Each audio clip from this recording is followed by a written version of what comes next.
டேய் உங்களுக்கு எல்லாம் மனசாட்சியா இல்லையாடா அப்படின்ற மாதிரி மகா மட்டமா ரொம்ப ரொம்ப ஒஸ்டா எடுக்கப்பட்ட ஒரு 3 ஆட்ஸ பத்தி தான் நம்ம வந்து பார்க்க போறோம். இது வந்து பார்ட் 6. இதுல ஃபர்ஸ்ட் வந்து ஒரு டோரிடாஸ் சிப்ஸ் ஆட். இதுல வந்து ஒரு ஹஸ்பண்ட் அண்ட் ஒய்ஃப் வந்து பேபியை செக் பண்றதுக்காக ஹாஸ்பிடலுக்கு வந்திருக்காங்க. அப்ப கூட பாருங்க இந்த நாய் வந்து அந்த சிப்ஸ வந்து தின்னுகிட்டே இருக்கிறான். ஏன்டா கருவை உண்டாக்கிட்டு காண்டாமிருக மாதிரி தின்னுட்டு இருக்கியாடா கருவம் முடிச்சவனே அப்படி சொல்லி அவங்க ஒய்ஃப் வந்து பார்த்து திட்டிட்டு இருக்க.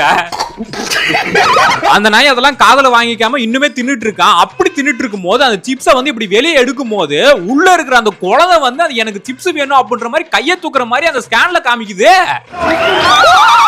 உடனே இவனும் வந்து லெஃப்ட் ரைட்னு சொல்லி ஆட்டுறான். அந்த குழந்தை வந்து லெஃப்ட் ரைட்னு சொல்லி கையை வந்து மாத்தி மாத்தி ஆட்டிட்டு இருக்குது. அவனே சிப்ஸுக்கு போறத மாதிரி தின்னுட்டு இருக்கான். அவன் குழந்தைய அப்படிதான் இருக்கும் அப்படின்ற மாதிரி பாத்துட்டு இருக்கும் போது அந்த அம்மா வந்து கடுப்பாகி அந்த சிப்ஸ புடிக்கி தூக்கி போட வயித்துல இருக்கிற அந்த குழந்தை வந்து அப்படியே வயித்துல இருந்து வெளியே வந்துருது அந்த சிப்ஸை எடுக்கிறதுக்காக. பார்த்ததுலயே ரொம்ப ரொம்ப ஒஸ்டான ஆடு இதுதாங்க. உன்ன மாதிரி ஒரு ஈன பிறவி நான் என் வாழ்க்கையில பார்த்ததே இல்லை. நம்பர் 2 இது வந்து ஒரு பைக் இன்சூரன்ஸ் ஆடுங்க. ஒருத்தன் அப்படியே பைக்ல போயிட்டு என்ன மாப்பிள்ள சௌக்கியமா அப்படின்னு சொல்லிட்டு போயிட்டே இருக்கும்போது ஆப்போசிட்ல ஒரு கார் ஒன்னு வந்துருது. இடிக்க போற டைம்ல பக்கத்துலயே வந்து இன்சூரன்ஸ் கம்பெனி இருக்குது. அப்படியே ஃப்ரீஸ் பண்ணிட்டு ஏதோ பிளாஷ் மாதிரி வந்து ஓடி வந்து அந்த இன்சூரன்ஸ் வந்து கிளைம் பண்ணி அந்த இன்சூரன்ஸ் வந்து எடுத்துக்கிட்டு திருப்பி ஓடி போய் அதே பைக்ல உட்கார்ந்து ஆக்சிடென்ட் ஆயிடுறான். இதுக்கு பருத்தி மூட்டை பேசாம குடோன்ல இருக்கலாமே. ஆக்சிடென்ட் ஆனது மட்டும் இல்லாம கட்ட போட்டு டான்ஸ் வேற. இது உனக்கு ஒரு பெருமையாடா அப்படின்னு.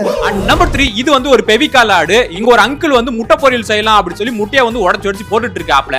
அதுல ஒரு முட்டையை வந்து எடுக்கும் போது உடைச்சு பாக்குறாரு உடையவே இல்ல. என்னடா இது மதுரைக்காரனுக்கு வந்த சோதனை. என்னடா இது உடையவே இல்லையா அப்படின்னு சொல்லி திருப்பி உடைச்சு பாக்குறாரு. உடையில ஒரு குண்டாவை எடுத்து அடிச்சு பாக்குறாரு. அப்பயும் உடையில. கை தவறி கீழே விழுந்து ஒரு பித்தளை குண்டா மேல விழுந்து அந்த பித்தளை குண்டா வந்து ஓட்டையாயிடுது. அப்படியாடா முட்டை அப்படி சொல்லி பார்க்கும் போதுதான் முட்டையை போட்ட கோழியை பார்க்கலாம் அப்படி சொல்லி இந்த முட்டாப்பை அங்கிள் வந்து எட்டி பார்க்கும்போது அந்த கோழி அந்த தானியம் சாப்பிடுற அந்த பாக்ஸ் வந்து பாத்தீங்க அப்படின்னா பெவிகால் அப்படி சொல்லி எழுதி இருக்குது.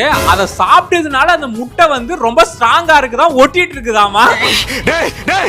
உங்க கிரியேட்டிவிட்டில தீய வைக்க என்னடா இது? இந்தியாவுல இருக்க அறிவாளி பூரா நம்ம ஊர்ல தான் இருக்காங்க.